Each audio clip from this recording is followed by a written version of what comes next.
run, and it's showtime from downtown Winnipeg. Buckeyes pass, a shot, they score! Shankly Connor scores! What a stop by Hellebuck! Nikolai Ehlers off the faceoff! Ground Control, the official podcast of the Winnipeg Jets, hosted by Jets TV. Welcome to Ground Control, the official podcast of the Winnipeg Jets. Joined on today's episode by Mitchell Clinton of Jets TV and 680 CJOB's Jamie Thomas joining us. We got a great episode for you today, including a great guest, a little bit of the throwback guest, Anthony Peluso, joining us here on the podcast. We chatted for about 15 minutes the other night and talked about a number of things, including his recent retirement from the game of hockey, his time with Winnipeg. It was obviously his main NHL shot. And then we talk about what he's getting into now. So lots to come on the podcast, along with Jamie's going to talk about the Nikolai Ehlers, Kyle Connor, Pierre-Luc Dubois line, Brendan Dillon's solid play, the push for the playoffs. We'll look ahead to what's to come. And lastly, some leadership being shown from Nikolai Ehlers in a few different ways. So we'll get into all of that. But first, Mitch, as always, we start with you. The week in review. The Jets are 6-2-1 in their last 9, a 3-game road trip that yielded 4 of a possible 6 points, only blemish coming on the island. And I think, right after the start of that third period, the Jets get within 1 and the game could have gone the other way quite easily. But just your thoughts on the week that was, and also a great win over the Vegas Golden Knights, 7-3 at Canada Life Center on Tuesday night. Yeah, that one was wild. But at the same time, like, if you go back to the start of the road trip, like, it was an interesting situation in New Jersey because, they had been playing quite well coming into that game against the Winnipeg Jets. And the Jets, of course, were coming off the big win over the Tampa Bay Lightning. And, they're trying to surge into the playoff race even deeper than they already are. And, New Jersey had a bunch of shots, but Eric Comrie, he didn't want to call it a revenge tour, but he was only there for a month and he had nothing but good things to say about New Jersey. But, for him to go in against a team that he had one start for last season, to go in there and pick up a big win and play the way that he did against the New Jersey Devils. I mean, the only one that beat him was a cross-ice one-timer from Jack Hughes that went bar down. I mean, what are you going to do about that? But I mean, it just showed that the Winnipeg Jets, they were opportunistic in that game. I thought they played pretty well in some areas, but there were definitely parts of the game where New Jersey certainly had a push and Eric Comrie had to be at his best. And then, of course, Kyle Connor scores the goal that we all knew was in. The official, for some reason, you know what? And being in the spot of that official, there have been times where I've been like, did that actually go in? But I could tell from the press box. I think it's just because I was lucky and saw the net bulge. But Kyle Connor knew it was in, and everybody else seemingly knew it was in. And the Jets hang on to win that one. So a good way to start the road trip with a win. Then, the next night you go into the new UBS arena. And I was getting the website ready and I got so used to writing like either Brooklyn or Uniondale or something like that as like the header, the place where the Jets were playing. This one is in Elmont, New York. Just a fun fact there. But a fantastic facility that the Islanders have there. Really good for them, I think, as a team after, so many seasons of, are we there? Or are we here? Which facility are we in? This one you can just tell is made for hockey and they've fit in quite well there, I think. Jets, they were down 2-1. They get, their a 2-on-0 goal in that one to get themselves back within 1. And then it really, a couple of minutes span, and all of a sudden it was, the Islanders had pulled away, and they're a tough team to come back on. So the Jets unable to pick up any points in that one. They were disappointed in themselves after that game. I think you could kind of tell in the voice of, Josh Morrissey and Nikolai Ehlers, guys that, spoke after the game. They weren't too thrilled about their performance there. So they had the day off in St. Louis the next day, and then they came out and played really well against the St. Louis Blues. They've taken 7 of 8 points from the Blues this season. The only loss really was in a shootout in the first meeting of the season. So ultimately for the Jets to win that game in overtime, a time of the game that hasn't really been too friendly to them over the course of the season, that was big. And I know Jamie's going to get into the line of Nikolai Ehlers and Kyle Connor and Pierre-Luc Dubois, but that game was the first one that we had really seen the Jets go with that 3 forward look in overtime for quite some time. And Dave Lowry had kind of said that, the injuries had kind of been a reason for that. You don't have Nikolai Ehlers, you didn't have Andrew Kopp. It was kind of, it's tough to go with that 3 forward look all the time when you don't have the options after them to be able to put out another, good couple of units of 3. So Jets pick up that big win. And then, like you mentioned, 7-3 over the Vegas Golden Knights a couple nights later. That almost looked like the Winnipeg Jets of like prior seasons where, they would just off the rush, or they would be just extremely high skill goal scoring. Seemingly was the one against the Vegas Golden Knights. Not so much those second chance opportunities, but that's going to remain an emphasis for the Winnipeg Jets. But it was fun to see the Winnipeg Jets just kind of sniping all over the ice because, throughout the first half of the season, they didn't get those bounces. They didn't get those looks, and they weren't going for them. So nice to see in the second half of the season, the Jets kind of finding that touch. And that interim head coach Dave Lowry and the players will also keep an emphasis on those second chance opportunities and get traffic to the net. But overall, and like you said, 6-2-1 in your last 9, things are going well for the Jets right now, but they have to keep it up. Jamie, obviously in St. Louis, Evgeny Svechnikov ended up taking the 10-minute misconduct, which sort of allowed for the birth, so to speak, of the 81-80-27 line, that being Connor, Dubois, and Ehlers. Obviously, 3 very dynamic players. Each of them bring a bit of a different element, but all fantastic in their own right. What have you seen from that 3? And just what can you expect going ahead here as the team makes the push for the playoffs? Well, we even saw a little bit of that line in the game against the Islanders when interim head coach Dave Lowry was flip-flopping Evgeny Svechnikov and Nikolai Ehlers. And listen, he had mentioned to us and to the media yesterday that it was inevitable that Ehlers was going to find his way back to the top 6. He is a top 6 forward, hands down. And, I think he was just trying to see how long Ehlers would get back to himself, see how long it took him to get his hands back in place after being out for so long with that knee injury. But it's just a dynamic line. That's all you really can say. You have a guy in Pierre-Luc Dubois that will drive to the net and at any point in time, which brings defenders towards him, which opens up the flanks. Like, there is just so many possibilities with Ehlers and Connor on both sides. And Kyle Connor continues to score the way he has all through this. I think he has a goal in 33 of the 61 games this year. And Ehlers is flying like, we've known him to do, but there just seems to be a little more purpose and chemistry with these 3 together. And the Scheifele line is taking the top. They're matching up against either the top line or of the other team or their top checking line, which frees up the Dubois, Connor, Ehlers line. So the Jets are getting the matchups they want with this, and in particular, certainly on home ice as well. So, man, like it's a line that you can't help not thinking, 4 or 5 years down the road. And clearly, Pierre-Luc Dubois still has to sign a new contract, but that seems to be inevitable with the way he's playing right now. But it's so many ways. You have dynamic guys on the side that can score from anywhere. Ehlers can hurt you at one step. He gets by defenders. So it's just the other lines, the other defensemen have to respect all 3 of them. And that all opens up space somewhere along the line. And all 3 of them are so good at finding space. Pierre-Luc Dubois creates space. So the way things are going right now, it's hard not to be excited about what this line can do. And it's a big reason why the Jets have pulled themselves into a playoff conversation. And you have to wonder where Kevin Cheveldayoff, what he's thinking right now with the trade deadline less than a week away from now. But man, it's just every time they're on the ice, you're sitting on the edge of your seat, and that's all you can ask for when you have a line as good as this. Yeah, no kidding. That trade deadline coming on Monday, the 21st, and it definitely will be interesting. I think the last number of years, the Winnipeg Jets have been clear buyers, but obviously a bit of a different scenario for the team, and it'll be interesting to see what they do. The thing that leads to that scenario, Mitch, is the wild card race. As it sits right now, the Winnipeg Jets are 2 points back of the Vegas Golden Knights for that second wild card spot. But between them and the Knights sit the Dallas Stars, who have 67 points, along with the Vancouver Canucks, who have 67 points. Vancouver getting a win 6-3 over the New Jersey Devils on Tuesday.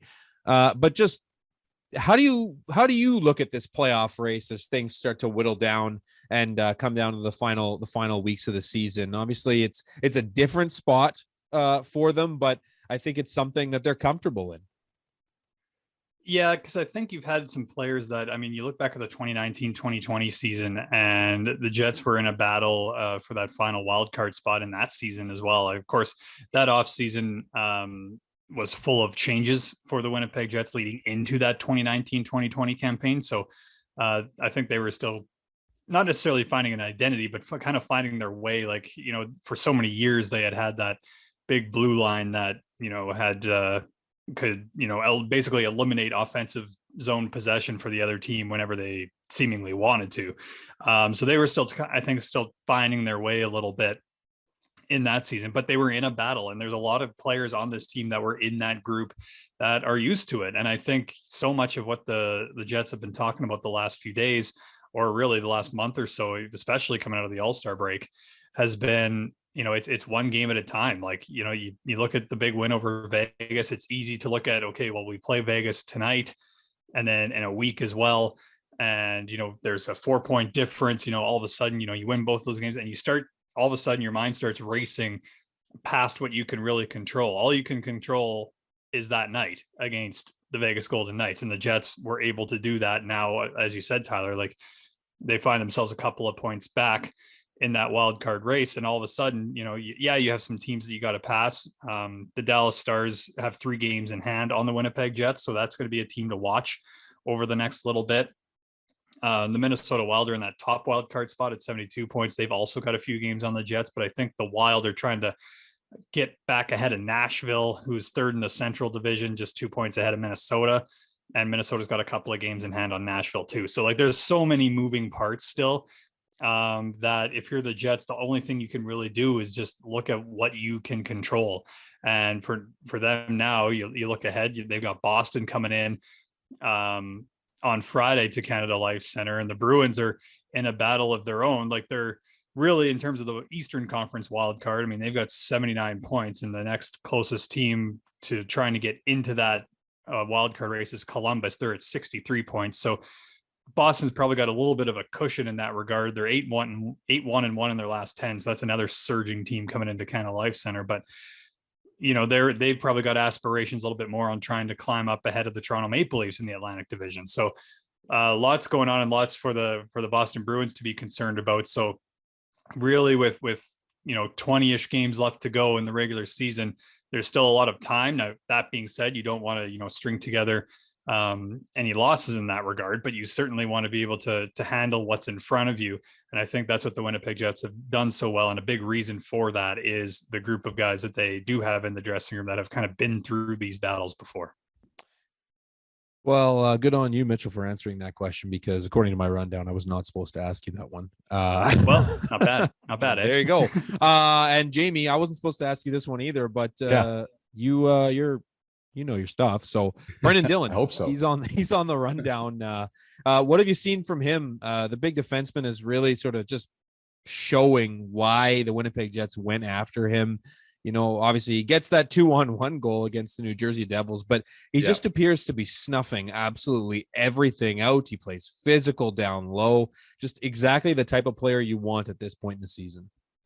Yeah, and you speak of that New Jersey game, the Devils have a lot of talented, smaller type forwards in their group, and they were all over the Jets a lot off the rush in that first game of the road trip. And I remember Brendan Dillon absolutely wiping out Dawson Mercer behind the net. He had an open ice hit on, I believe it was Pavel Zacha. So that there was a couple of timely hits that kind of seemed to slow down the Devils forwards and made them think twice about coming across the blue line. They're always looking over their shoulder, trying to figure out where number 5 is at all times. And I even think last night against Vegas, he's hunting through the neutral zone, and I don't remember the Vegas forward that had the puck, but he immediately just got rid of it. So there's that aspect of his game, and that was one of the reasons why he was brought in. He was also brought in because of his presence in the dressing room, the respect he has, and the type of player and person that he is. And I remember watching last night in the game, they had up in the Jumbotron, the celebration for Josh Morrissey's 400th game. And there's Brendan Dillon taking off his gloves and giving Morrissey a standing ovation to the laughter of his teammates on the bench. So there's just lots of little things. And he's formed an incredible pairing with Neil Pionk, and Pionk is healthier than he has been recently. So that is another kind of shutdown pairing option for the Jets too. So everything that they wanted him to do and why they traded for him. I think he has done, and then a little bit more than that. So, and then now his leadership and his physicality and the way he plays is helping the Jets grind out some wins here when they need them the most. And maybe he's another voice in that dressing room that was helping them through this and getting into a place where they need to be, which is where they should be in the playoff conversation. Anthony Peluso up next here on Ground Control. Enjoy this 15-minute conversation. Shop where the players shop. Jets Gear and TrueNorthShop.com are your authentic team stores. Make sure to stock up on all your favorite Winnipeg Jets and Manitoba Moose merchandise today. Visit one of the 5 Jets Gear locations or shop online at TrueNorthShop.com. Hi, this is Blake Wheeler, and you're listening to Ground Control, the official podcast of the Winnipeg Jets. Joined here on the Ground Control podcast by former Jets forward Anthony Peluso. First of all, Anthony, thanks so much for taking the time to join us here on the podcast. Oh, no problem. It's my pleasure. I got the kid down, and now I got some time to myself, so I can clear my head and really spend some time with you. Perfect. How old's your kid? I got 2. I got one turning 4 in May, and my little guy just turned 2. So 2 boys running around the house. So I was, just before we got on the call here, I was scrolling through your Twitter account, and it's been some time since you posted, and there were a lot of dog posts. Are the dogs still in the picture, and how did they help with the kid prep? The dogs are both still in the picture. Unfortunately, they just got bumped down the totem pole in the house, and their hierarchy is now at the bottom. But okay. I'm sure like every family has dogs that just is inevitable, and it always happens. So yeah.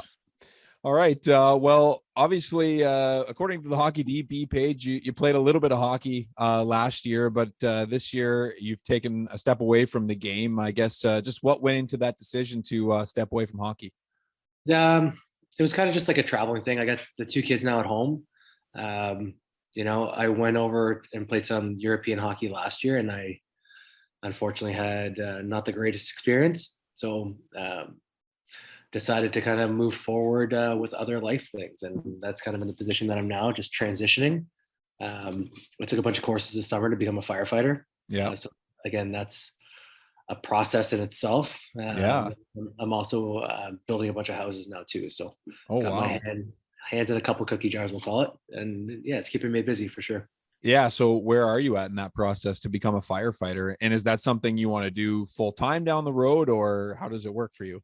Yeah, that's definitely something that I think the thing about firefighting is it's the team atmosphere. So it's the biggest thing that I miss from the hockey aspect of my life. Like being around the guys, having that camaraderie, like just being in that sacrifice all for your team guys is what I really truly miss. And I think that that's still a missing piece in my life that on a day-to-day basis I miss. And I think that is going to be my full-time thing, along with the building houses, something I've always, I've enjoyed the last couple of years on doing a couple of personal stuff. And now I'm kind of starting to branch out. So that's pretty cool. Now, I don't know if I think I'm recalling this correctly.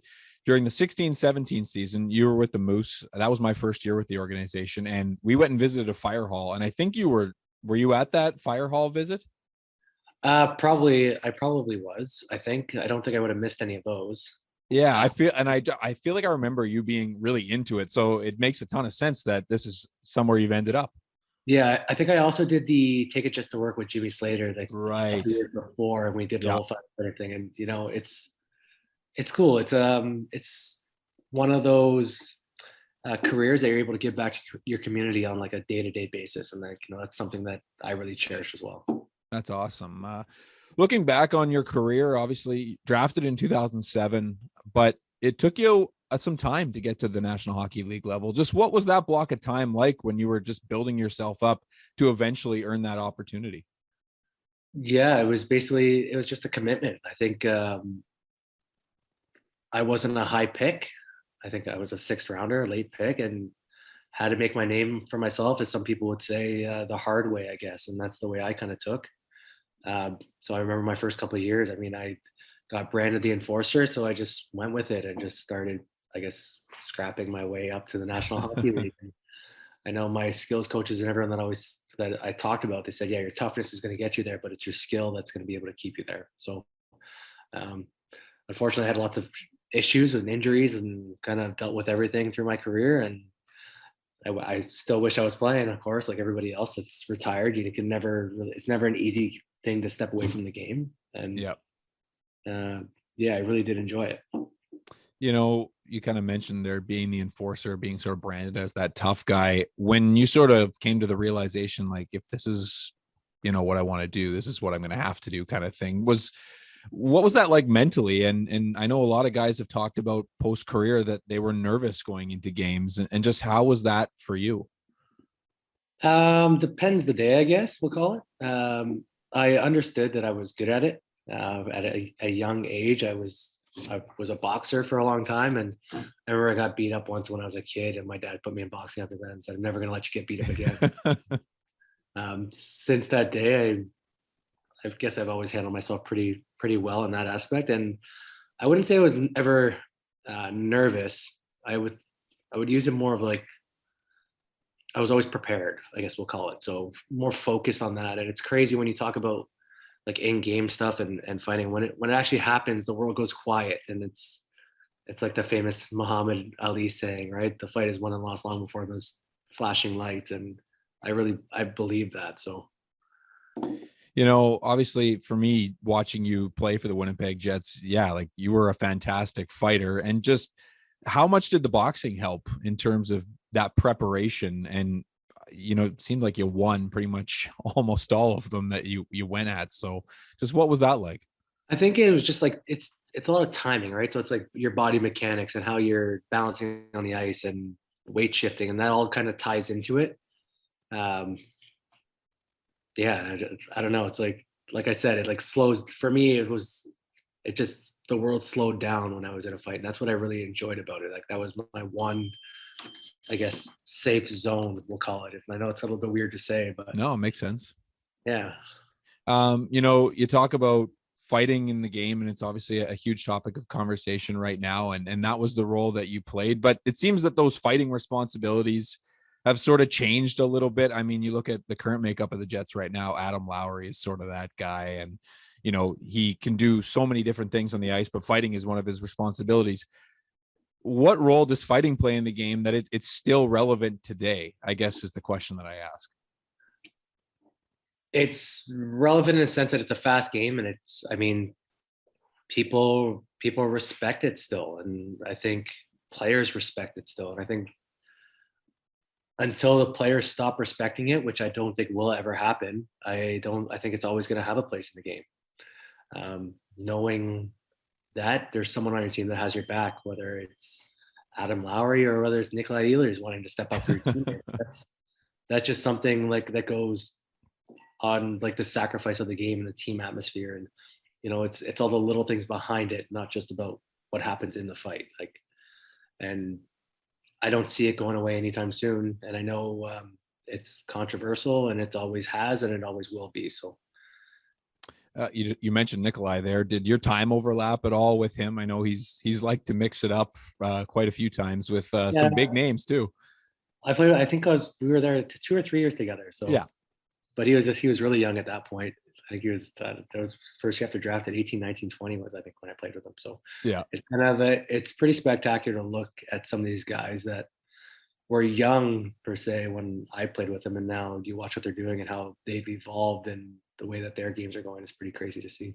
Yeah. So, you know, talking about your career specifically in Winnipeg, you know, you got your shot in the NHL with Winnipeg. Just how special was that to have a team believe in you and then put you in the lineup sort of on a regular basis?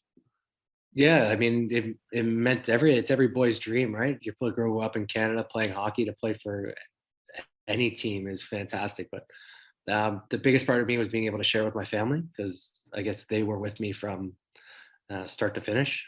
They've been through everything with me. So to be able to just make it there and understanding, like, because they're really the only true people that know the commitment and saw what happened behind the scenes for me to get to that point. I think that's what I really cherished about it.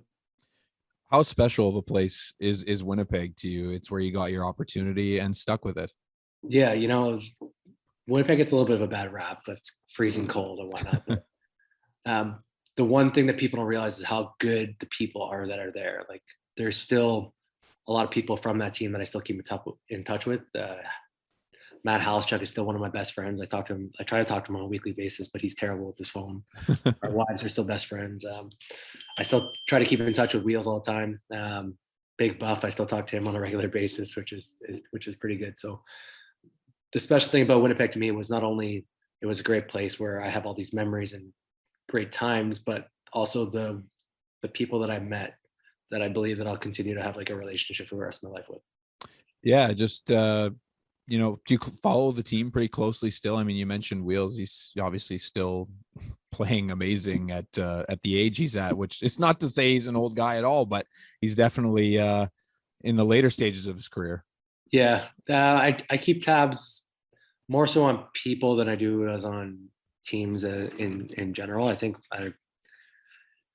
I guess Instagram now and social media is so widely available that it's hard not to keep tabs on people. But just watching people's families is more so what I care about at this point. Want to watch people's kids grow and kind of see what everyone's up to. And it's an easy way to just reach out when you're thinking of somebody like, hey man, thinking about you. Like I wouldn't have known it was Blake's 1000th game, whatever it was a couple of months ago. And then as soon as I saw it on Instagram, I was able to like message him, like, congrats. I actually sent him a picture from the plane on his 500th game. So it's crazy. Yeah. It's crazy how quick time flies, I guess. Yeah, I guess it was there ever a moment during your time in Winnipeg that you sort of were able to really soak it in? Were you a player that was sort of cerebral that way, where you were sort of aware of, hey, I'm in the National Hockey League, or were you sort of focused on that day and focused on your career, and then at the end of it all sort of look back on it with a different lens? Kind of a mix of both. Like I was never one that took being in the NHL for a day granted. I went there with my hard hat on every day and had to grind to survive. And like you said, there was no time to reflect. If you tried to sit down and reflect, there was however many people looking to take your job. So at the end of each day, tip your hat at the work you've been doing and continue to try to move forward. Claude Noel was the coach when you joined the organization, but Paul Maurice was there for a good chunk of it as well. Just what did those two men mean to your career? Well, Claude Noel was the first guy who gave me my real shot, right? So even after I left Winnipeg, he was, I believe, scouting with New Jersey, and he reached out to me a couple of times, and I actually saw him when I was playing in the minors. I think he was scouting when he was there. He was in San Diego a bunch. So, you know, they developed me as a person, I guess, more than anything. And at the end of the day, Mo was a great guy, and he was very easy to talk to, and he's regarded as a player's coach. And I've always had a good relationship with them, and they were always straight shooters with me and told me how it was and what was going on. And for that, that's really all you can ask for in this world. And I respect the world of those guys. Earlier this afternoon, I was looking at some of your goal clips on YouTube, and your first NHL goal, I believe, was in Nashville, and you were pretty much the only person in the building that knew you scored. What do you remember about that night? There's only two people that I remember scoring, and me and Olli Jokinen. Yes. He signed the net too at the same time. So I remember, I don't know how, but I'm blessed with this like crazy memory where I can remember like specific things about everything. So I remember what I did the night before. I remember what I was doing the morning of, and just a wild thing. I remember actually that morning I was working with Wade Flaherty, and we were practicing wraparounds in the morning of that game. And really?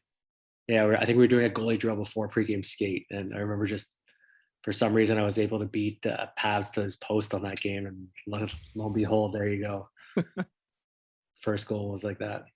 What were you doing the night before, or can you share that on the podcast? I know Nashville's a fun town. Nashville is a fun town. I will say that we were wandering around the city a little bit, I guess. We may or may not have ran into some upper management at the wrong time. Oh, yeah. That'll happen. I was told to just make sure I was ready to go, and lo and behold, there you have it. That's hilarious. Yeah. Awesome, man. Well, I'll let you go. I appreciate the time, and look forward to working with you in the future as you join the Jets alumni group. Yeah, I appreciate it. You know, I really did enjoy this. Even the time it takes to just reflect on stuff from the past, it's fantastic. So awesome. Thanks so much, Anthony. Appreciate it. Talk soon. Winnipeg Jets fans, did you know that online 50-50 tickets presented by PlayNow.com are available for all Winnipeg Jets games? That's right. Whether the Jets play on the road or at home, you can participate in the game day 50-50 draw. The winner will take home half of the jackpot, with all proceeds in support of the True North Youth Foundation. Remember to buy your tickets on all Jets game days at winnipegjets.com/50-50. Thanks so much to Anthony for coming on the podcast. We wish him all the best. And who knows, maybe we link up with him again down the road for an alumni profile. Hopefully he can find some work as a firefighter too. That'd be really cool. Mitch, moving forward, the Boston Bruins, like you mentioned earlier, are on tap for Friday. The Jets do have 2 days in between games. Today, as we record this, the 16th, the Wednesday is an off day. The Jets will hit the practice ice on the 17th. It sounds like Andrew Kopp has a possibility of playing on Friday against the Bruins. They did say on the TSN broadcast last night that he's essentially just being given a few days to get things right. Not an official word on whether it was a concussion or not, so we'll wait to hear from Dave Lowry on that. But possibility that Andrew Kopp plays. And then looking ahead down the road, a Sunday evening tilt with the Chicago Blackhawks, the final meeting in the season between those guys. And then the Vegas Golden Knights again on a Tuesday at Canada Life Center. And then going forward, we might have a podcast in between then and now, but the 24th and 25th, the Ottawa Senators and the Columbus Blue Jackets come to town. That one should be fun. Mitch, your thoughts on the week ahead? Well, lots going on. And I mean, you mentioned the 2 days between this, the win over the Vegas Golden Knights and Friday's contest against the Boston Bruins. I think that's probably one of the most important parts of this whole thing. You know, the Jets came off playing 3-4. The Vegas game was 4-6. So this couple of days is massive. And I remember there's times during the season where I like get in the press box ahead of a game or something. And I think to myself, I hope the players are feeling a little bit more energetic than I am. And now these guys are elite athletes, but you know, I'm sitting there thinking, I'm a little bit tired today. Might have to, have a coffee in the first intermission, but they can't do that. So that's how I was feeling going into the Vegas game. Thankfully the Winnipeg Jets seemed to have a lot more energy than I did to pull out that win. So these 2 days in between, I think are just as important as anything else for the Winnipeg Jets, especially obviously, like I said, you're squaring off with the Boston Bruins, a team that's absolutely rolling right now. So if Andrew Kopp is able to play, that's going to be a big boost to the lineup, not to take anything away from what Jansen Harkins and Evgeny Svechnikov were able to do with Adam Lowry against the Vegas Golden Knights. But I mean, Andrew Kopp is a guy that, has been putting up points really ever since he came back from his previous concussion. Like you said, no idea whether or not this current ailment is a concussion or not. That nothing has been finalized. Dave Lowry said an update's probably going to come either today being Wednesday or more likely Thursday in and around when the Jets are practicing. And you've got the Chicago Blackhawks, a road game at United Center. A team that the Jets have they've had a big win over the Blackhawks this year. They've also lost to Chicago, so it's going to take your best game in United Center to be able to come out of there with 2 points, because no matter who you're playing, the 2 points are still valuable. Blackhawks are 4-5-1 in their last 10 games, so it's not like they're scuffling along by any stretch. They lost to the Boston Bruins the other night, but Marc-Andre Fleury was absolutely sensational in that hockey game. So every time you go up against Marc-Andre Fleury, if he's going to be the starter for the Blackhawks on Sunday, I mean, that's always going to get your attention. And then, the rematch with the Golden Knights will be interesting to see what their roster looks like coming into that Tuesday. Obviously, and Adam Lowry touched on this, they're dealing with a bunch of injuries right now. Some guys on long-term injury reserve, like Mark Stone. And then, they didn't have Riley Smith, who clearly was a big part of their top line. But I thought, and this is an aside, I thought Jack Eichel, for someone that hasn't played hockey in a long time, you forget what kinds of things he brings to the ice, and just watching him against the Winnipeg Jets on Tuesday, he looks like he's pretty much right back to where he wants to be, very smooth with the puck. So if you want to watch him and, hopefully have the Winnipeg Jets come out with 2 points again, that's coming up on the 22nd. And then, the home back-to-backs are always interesting for me. You got the Ottawa Senators, a team that, went up against the Arizona Coyotes on Monday and put up close to 50 shots, I'm pretty sure, and still lost to the Coyotes, and the Winnipeg Jets know all about that type of feeling. The Coyotes are a team that kind of strung some wins together as well. And then, like you mentioned, the Columbus Blue Jackets on Friday, the 25th, going to be quite the night, I think, at Canada Life Center, assuming, that Patrick Laine, he's been a little bit banged up, but he has been playing for Columbus and has been, doing what he does best, which is putting pucks in the net. So, clearly his return to Winnipeg along with Jack Roslovic would be something exciting to see. And, Pierre-Luc Dubois is going to have some motivation for that game, and the Jets overall as well. They need the 2 points as well. So an exciting week, an interesting week, and a very busy week coming up for the Winnipeg Jets. Yeah, and lots of entertainment for sure coming down the stretch here, as every game just means so much. If you'd like to go and check out some of these games here at Canada Life Center, winnipegjets.com/tickets. Lots of tickets available for some of these games. So make sure to get your seats. Jamie, one of the interesting things, and Dave Lowry's been coach for a few months, and I thought he said something quite fascinating in his pregame media availability on Tuesday, was that Nikolai Ehlers, kind of owned up for the Christian Vesalainen turnover against the St. Louis Blues. So you have that, and then you look back to the game against the Rangers, and he basically just tossed himself under a bus by saying a turnover that he had 2 minutes before a Ranger goal was basically the impetus for the goal. So it just seems like, he's being hard on himself, and I think that's a good thing. But I think there's some leadership qualities in that. What are your thoughts on that? Well, anytime a veteran player takes responsibility for an error, that I think that, that only bodes well for the organization, only bodes well for the dressing room, because Nikolai Ehlers is an elite NHL player, and the younger guys in that room can see if he's going to admit to errors, they're going to think a lot higher of them.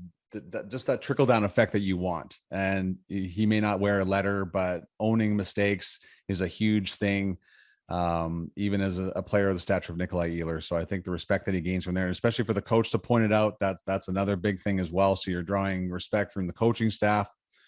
I just think Nikolai Ehlers is growing so much in such a short little time here for the Winnipeg Jets, and that can only help. But I admire it. The Ranger one I find a little over the top, but I found he's always been a little harder on himself than other players, at least publicly. But I'm not surprised at all that he said that. But you could understand why he's a little bit upset with himself with the pass to Christian Vesalainen in the game against the Blues. Probably wasn't the best place to put it, but man, for him to do those types of things says everything you need to know about Nikolai Ehlers and the type of guy that he is. One interesting thing to note, obviously, the Blue Jackets coming in for the second half of that back-to-back. Now, traditionally, the Winnipeg Jets PR staff wouldn't make any players available to the media during the regular season anyway on the second half of a back-to-back in the morning. But with Patrick Laine, Jack Roslovic, Pierre-Luc Dubois, that whole story, what do you guys think? Do you think we'll have some work to do on Friday morning, or will it be sort of status quo? I was hoping for a nice brunch that day. We're working. Don't forget about Pascal Vincent too. So right. Yes.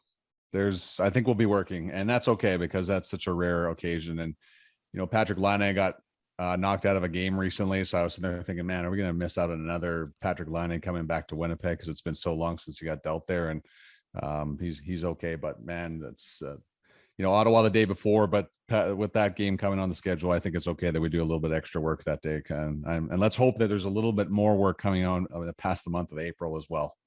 I would agree. All right, fellas. Thanks so much for your time. Thanks so much for listening to Ground Control, the official podcast on the Winnipeg Jets. We will see you all next week. This has been Ground Control, the official podcast of the Winnipeg Jets, hosted by Jets TV. For Jets news, videos, and more, head to winnipegjets.com. Proceed with Able.